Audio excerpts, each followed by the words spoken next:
What's happening? This is Real to Real with Dev Deville, broadcasting live from the Sunshine State. How you feeling, big dog? I feel good, cuz on the real deal, true player for real, it is what it is, man. Thank y'all for watching, listening, clicking, and we plugged into the utmost, man. 30-minute plus, straight drop, straight drip. Hey, man. All day, every day, we killing this ish, man. We got hot topics, we got great diverse, we got sports, man. We talking in our hot topics, we got a little bit of Charlamagne the God conversation. We talking about the Grammys a little bit. Kanye and Kylie has been trending lately.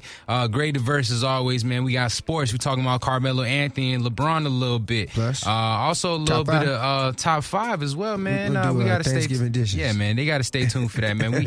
We got it coming, man. We got a whole lot of flavor and then a little bit more on top of that. I want to roll right into these hot topics, dog. Lakeith, Stanfield, and Charlamagne the God have a little bit of beef going on. If you don't know who Lakeith Stanfield is, he is that dude that plays Snoop Dogg and Straight Outta Compton. He's also in Get Out and Atlanta and The Purge as well. They had a little bit of a disagreement going back and forth. Lakeith Stanfield went on Instagram saying the Shade Room, Lipstick Alley, Breakfast Club, World Star, and many others are anti-black. In his caption on Instagram, he said, it's a fact that a lot of these platforms are usually or tend to be feeding grounds for negative reinforcement towards black nonconformists. They bolster faux vanity and hold a white supremacist scope over black men and women, often highlighting negative attributes and downplaying mind-expanding ones. They serve as bottomless coward consumption pits and digital audio or otherwise slave mentality. At me all you want. So he was sending that smoke. Yeah, he wanted all the smoke, man. He came out. I think. I heard. I think if I'm not mistaken, he got donkey of the day. Charlamagne quickly gave him the donkey of the day. Yes, he did. I think the very next day, actually. Yeah. Well, I mean, which again, man, the platform, the Breakfast Club platform, man, is something that is historic, man. I don't remember ever being able to watch or hear anything like what they do up there in regards to the mix of just uplifting black people. They bring on people that I'd never heard of that are doing so many positive things for black communities. I mean, they don't shy away from no issue. I mean, I haven't heard anybody call anybody a cracker on air. Other than Charlamagne. So I mean, for me to agree with your homie and call him anti-black or the show anti-black, I can't go there. I see what he's saying. It perpetuates a lot of the stereotypes and allows people to act, kind of blackish. But I think overall they do more for the culture than less. Yeah, I mean, I definitely 100% agree with what you're saying and what Charlamagne is actually saying and coming from. I know a couple episodes I called Charlamagne a dickhead, but I'm actually siding with him on this one. And I side with Charlamagne a lot of times. I just think he is a dickhead. He can be, but he can be right, too. You know what he is? He's a shock jock, man. And so he has to do a lot of things to kind of push buttons, and he has to kind of play that devil's advocate a lot with a lot of the guests. He has to try to be funny. He has to try to poke fun. He has to try to ask the questions that, are hard to ask. He has to do what people think he won't do. Yeah. You know what I'm saying? So I can see why you call him that, but I kind of ball it up as a profession. I mean, I think he's historic with what he does. I mean, I'm a journalism major, you know what I'm saying? I went to school for journalism, so I understand how hard it is to be in this role, and it's just only in the last 10 or 15 years where everybody has something to say. Yeah. But in general, he just knows how to do it, and he has to do the hard job. So I see what you're saying, but if he doesn't do it, it's not a lot of people. A lot of people try to do what he do, to be honest with you. Can't really do it the same. Right. I will say, on wrapping up with this, I will say Charlamagne had a great quote towards Lakeith, basically saying that's exactly why you didn't call out any white media outlets, because your publicist, your agent, and those Hollywood execs that you work for would have had a fit. Right. You would never take that chance. Right. And I think that's a good example because, like you said, Charlamagne's the only dude that I know says cracker ass cracker and calls all white people mayonnaise on the Breakfast Club. Right. Which is, again, one of the number one media outlets out there right now. Right. So I definitely see where you're coming from, and I think I'm going to side with Charlamagne on this one. Yeah, I'm definitely rocking with Charlamagne on that. I mean, it's sad that homie had to come out with I guess he might have been clout chasing himself, because why not attack I mean, again, I still don't know who you're talking about. To be honest with you, I seen the movie, and I'm familiar with a couple of the things you're talking about, but I can't put a face with a name right now. Yeah, I mean, he's got one of those faces, honestly. So I don't know who you're talking about. But exactly, yeah. And on that note, why are we talking about him anymore? Let's move on to the next hot topic, man. We're talking about the Grammys. The Grammy nominations are officially out. All right. Best rap song. We got 5 nominees up here, man. I'm going to read them to you, and you let me know if you've heard these songs or at least heard of the artists. Right. Bad Idea by YBN Cordae. You ever heard of him before? Nope. All right. Well, he's part of a group of people like YBN Amir. He's a young rapper. He's younger than me, actually. I'm 21. He's probably about 18, 19. All right, so let me give my disclaimer. Again, I'm an OG up here, man. I represent all the OGs. I'm a classic dude, and so I'm really not even interested in the young rap. You know what I mean? Hey. I kind of got my favorites, and if something makes its way into my world, and I like it, I will give it props. I will celebrate it. But at least you honest. I'm out of touch, to be honest with you. But that's why I got the brethren right here. Hey, you know what it is, man. Real to real, Dev Deville, man. So another nominee for best rap song was "Gold Roses" by Rick Ross and Drake. Have you heard that song? I'm very familiar with that. All right, cool. That I like that. Another song on there was "A Lot" with 21 Savage and my dog J. Cole. Look at 21 Savage getting a nominee. Yeah, 100%, man. I actually like 21. He perpetuates such nonsense, doesn't he? Yeah, he does. He does. But again, people have to understand that this is entertainment. Again, I can't understand why people would be a rapper, able to make the money that they make, and literally do the things that they say that they are doing. And again, it's really a fan base, man. They're really trying to make music for a certain a certain part of the culture, a certain group of people, and those are the fans, and they support, and they go out and buy tickets. So he has to make music like that. Yeah, man. I mean, at the end of the day, I view all rappers as big actors. You know what I'm saying? They got a role that they got to perpetuate, and when they don't, then they don't sell tickets, they don't sell albums, and they don't sell merch. So somebody else does what they're doing exactly harder than they did it, and there's no need for them anymore. Exactly. So another 2 more nominees we got coming up. Racks in the Middle with Nipsey Hussle and Roddy Ricch. Okay. I think that was more of a political kind of thing because he passed away. It makes sense. I mean, and the Grammys known for that. They got that's their role. I mean, you kind of gotta look to the Grammys to find out, what is the general consensus. I mean, it kind of what if it's not on their radar. Not necessarily that they're the only criteria, but if something makes the Grammys, then you kind of can concede that. A lot of people are at least up on it, and so white people know about Nipsey now. Black people have uplifted him into, that position that they give you once you gone. So he definitely deserves it. So I hope he gets it. What was the last one?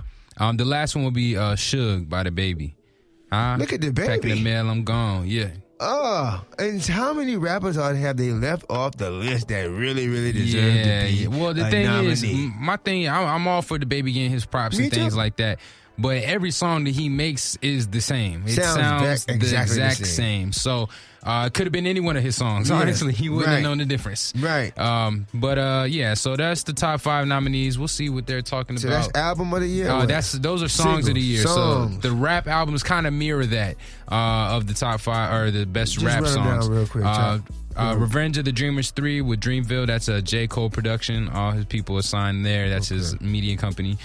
Championships by Meek Mill. I Am I Was by 21 Savage. Igor by Tyler the Creator, who we was talking about last week. And again, YBN Cordae with the Lost Boy album. So who you like on that?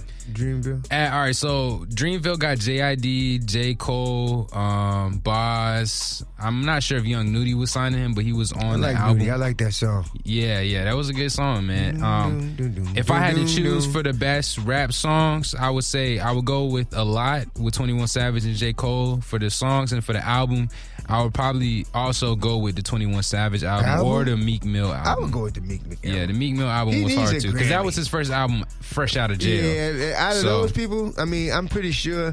I don't see how Drake didn't get up there anywhere. Well, I'm not sure if Drake really put out an album this year. I think that was from last year. It got to be somebody. There are people left out, but that's the thing with the Grammys is you got to drop it at an eligible time. You know what I'm saying? So they start cutting that shit off at a certain amount of time. So if you drop it after or before, then you shit out of luck. I'm gonna go with Meek Mill on that. I'm going with 21 Savage. Well, I'm gonna go with the Champions. I'm gonna go with Champions for the album, and I'm gonna go with the Drake and Rick Ross single. Okay, all right. Song. I see that, man. Well, again, man, this is Real to Real with Dev Deville. These are our hot topics for the day, man. We moving on to Kanye West.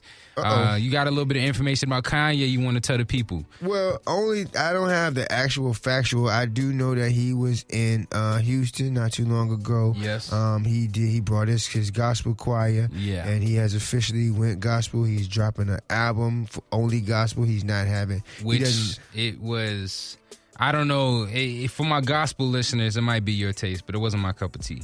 Yeah, well, again, man, I think the whole idea of it is the messaging. I for so long, I've kind of been wanting rappers to do this. I never understood, not necessarily go gospel, but definitely a positive image. I'm like, why don't they use their image and their platform to spread a positive message? So I don't know if gospel is going to go fly over with like the young street dudes. Like I'm saying, like I want something that the young street dudes could bob their head to, but it just teaches them and entices them to do more positive things with their time and money. I got you. So what Kanye is doing, obviously, is working. I mean, he's crossing over into another genre, and I think we agree that he's doing it for probably some political reasons. Oh yeah, I mean, I definitely think you got a little man who's siding himself with. He's siding with Donald Trump. Who has a large following in America right now. Obviously, he's the president of the United States. And Joel Osteen, he also has a large, predominantly white following. Right. Both of those characters are majority of America that if Kanye can get those people on his side, you know what I'm saying, when he decides to run, because he's been talking about it in a bunch of interviews, and he's been talking about it for the past couple years, actually. So I definitely see it as a possibility. He's shaping up to be a 2020 nominee. Yeah, definitely. And, was it 2024? He was talking about 2024. Yeah, 2024. Yeah, so 4 years from now, I can see. Unless he says something, and he just because it's not even about what you being a good politician. At this point, it become a popularity contest. And we think Donald Trump, and then you forget about his first lady, Kim K, and then you forget about his those family members. That they got Kylie, Kendall, Kylie and all those. Yeah, they're like his sisters, and you got Kylie, Chloe, Courtney, and then they got their rich family and friends and things like that. They got a lot of followers, because the thing about all those followers, if they can get those followers to go vote, bro. Like, cause there's only like 6 or 7 million people that vote, bro. Yeah. You know what I'm saying? And for a particular candidate. But these Instagram, don't somebody got like, how many, does she have 100 or something million? She probably got more than that, honestly. She's got a large international following. Not only nationally, but internationally, she's got a large following. All the sisters, Kylie, Kendall, and Kim. You know what I'm saying? Even the other ones, Chloe and Courtney, they all have a large following. So if they really banded together, they probably could win based on popularity. For sure. But staying within the family. Yeah. Shout out Kanye, though. Yeah, shout out Kanye, man. He a little crazy, but hopefully everything work out with that. But I honestly, the office situation can't get much worse than what we got right now. Right. Knock on wood. Well, can you trust Kanye with the code, though? I don't know if well, moving on. I don't know. I don't even want to think about that right now. It's too soon. I got to wait till 2024. Yeah. Staying within the family, Kylie Jenner has been in the news lately. Banking. And making that money. That shmoney, dog. Yeah. Go ahead and inform me a little bit about what's going on there. It's very, very simple. All I know is that she sold her makeup company for $600 million. Damn. And I think she sold like 51% of it. Yeah, 51%. So she still has influence. It's not like she sold a company and doesn't have anything to do with it. They're still able to use her face. She still makes decisions. And the greatest part about what I heard about it is they're going to be selling it in airports and vending machines. Like they're going to be selling her makeup brand and products in vending machines and airports all over the world. Well, look, man, I put it to you like this, man. That's $1 billion company. She just sold it for over $500 million. and she still gets to keep just underneath half. Yeah. You know, so this is a win-win scenario for Kylie Jenner, bro. She ain't missing out on nothing. She don't have to be as hands-on with everything because that's what the 51% ownership is. The people that she sold the company to going to take care of that. All she got to do is bank in and let them use her name. Right. Do you ever see her falling? Like, how could she fall off? I don't know. At this point, I really don't think it's possible. People like Kim and Kylie, I don't think it's possible for them to fall off because they've turned nothing into something, literally. Like, they had, not the saying that they came from nothing, but their talents were nothing. They didn't have any. They just hustled. They just hustle, and their mom is...